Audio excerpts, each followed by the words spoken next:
Yo, what's up guys, welcome back to my channel and welcome back to another video. So guys, in this video I'm going to be showing you guys how to check your data usage on a Huawei device. Or if you guys are using any other Android devices, this step won't be 100% the same, but they'll be similar. So first of all, what you guys are going to want to do is open up your settings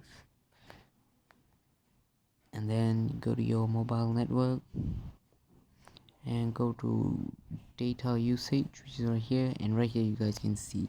So for you guys have both your sims, I don't currently have a second sim in, so there's gonna be nothing there. But if you guys open up your first sim, or if you guys have a second sim, you guys just click this and you can see between the two sims. So once you guys can see, this is your data usage, and if you do scroll down, you guys can see all your whatever usage here with each app.